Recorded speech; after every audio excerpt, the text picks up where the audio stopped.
Hey everyone, Tony Phelan here with CompetitionX, and today we're going to be unboxing Futaba's newest flagship Surface radio, the 7PX. It's a 7-channel, 2.4 gigahertz radio system that comes with a lot of cool features, including a 4.3-inch color LCD touch screen. Okay, so let's get inside the box. One of the first things I always notice when I see this on here is it says, read instructions before operating.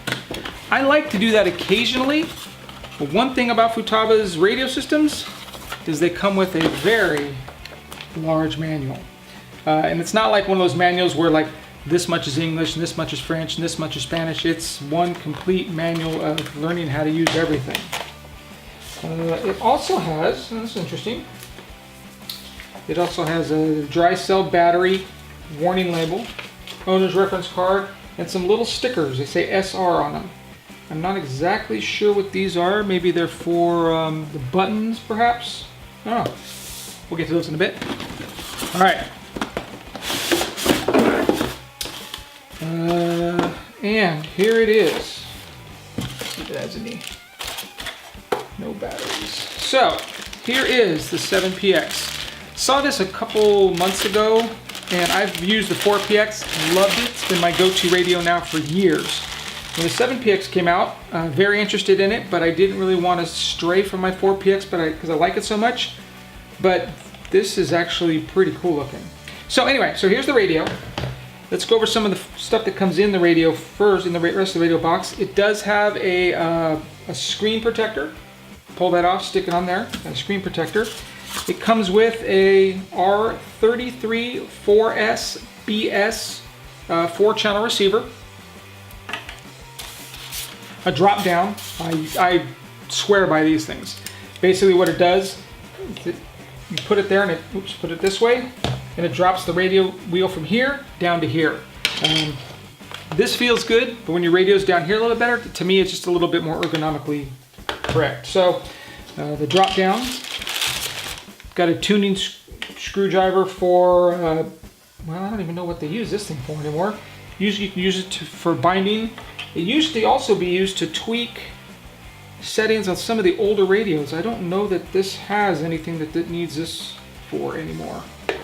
But, you know, it's got to be $1 part or 20-cent part, so let's use, might as well put it in there. Here's some of the hardware to attach the drop down.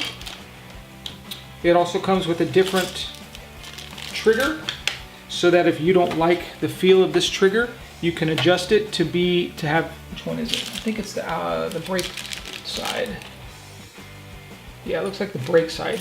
So you can adjust the brake side to feel it, to close the gap between your finger there. And it comes with a separate,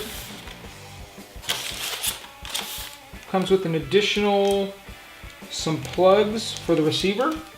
If you do run this receiver, run it in a car that gets a lot of dust in it, these little plugs will fit down into the open ports and help keep dirt out.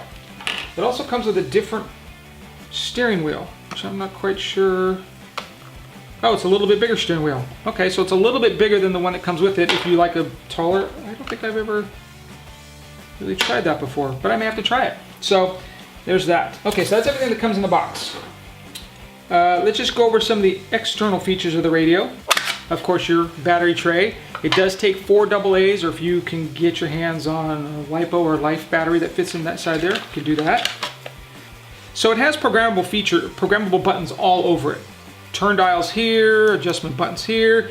One that's kind of cool that I've never seen before is actually right under the steering wheel. When you put your hand there, I don't know if you can see it when you're driving, you can just put it with your finger. You can do lap times with that. It's also got a button here, programmable button here. I call this the belly button. When I'm doing lap times on the track, if I don't have a personal transponder in there and I go around the track, I can hit it, do my lap times, so the belly button. Let's take this off there. The whole screen looks amazing. The buttons look really more refined than the original one. The original one had an elevated toggle, like thumb button. And sometimes it would be kind of difficult to use, so I'm kind of curious to see how this one is. This one's kind of recessed down inside there. It's got some other things on the back here. You can unplug this here somehow. Pull that down. And it has options to, I guess, put maybe your S-Bus servos in there. You can program your S-Bus servos in there. It's got a headphone jack, so if you don't want to hear, This radio actually has voice telemetry. As you're going around the track, you're doing lap times, or your battery's low, you're tweaking on something, any telemetry it's gathering from the car, it will actually speak to you. If you plug this in here, you can have headphones on. That way nobody around you hears what's going on inside your car. It's got buttons there, buttons under here. It's just got ton of different options here.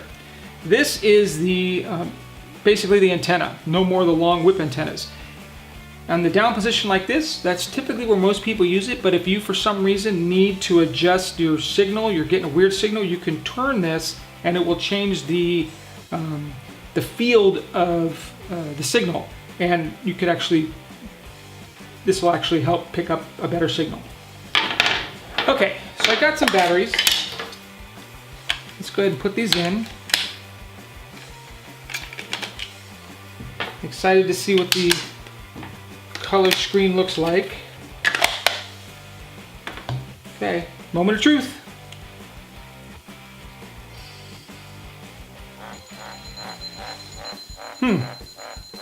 Low battery. All right.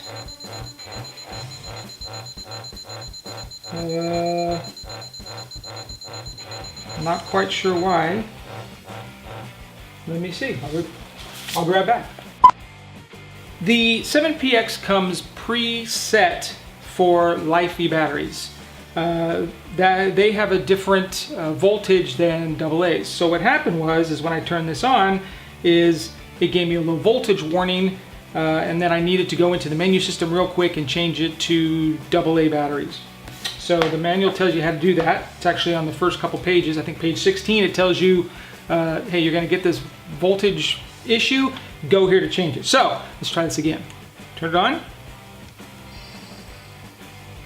Beautiful menu system. Very similar to, I think it's touchscreen too, very similar to the 4PX. There's a menu, you can click menu, and you go to like so basically you go to menu, system menu, battery, and you can change your battery there. How do I go back here? Let's see, maybe that. Okay, so there you go. So I can hit the display, I can hit sound, turn sound on and off, normal volume. Let's see what else I got. Linkage menu. So I can do the receiver, servo view, trigger, revert channel, reverse, sub-trims, endpoints, fail-safe, accelerations. Okay, there's a whole nother menu. Idle up for you guys who run Nitro. Switch select for where you can program the switches. Accessory menu. Let's see what we got in the accessory menu. So we got timer, lap list, S-bus servo, gear ratio chart. Really? All right, that's pretty cool. It's got an onboard gear ratio chart. So if you don't have your phone with you, you don't have a chart, you can go into this thing here, set your pinion, your second gear, and your spur gear. How do I get it out of that screen now? There's a rollout chart. Pretty cool. Home button setting. You can change the home button, I guess. Yeah, so there is really way too much than I could show you on this video. User menu. So I could do channel reverse, sub trims. Oh, there's like 5 screens. Start, engine cutoff, traction control, gyro mixing, 4-wheel steering mixing, tank mixing, tilt mixing. No idea what those are.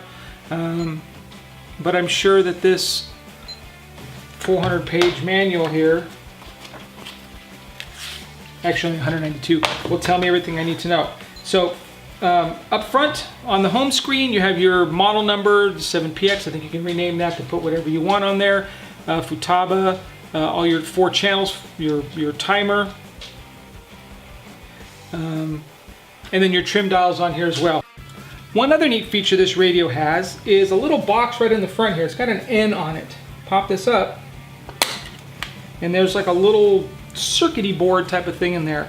Basically what this is it's called the NFC, or the near field communication.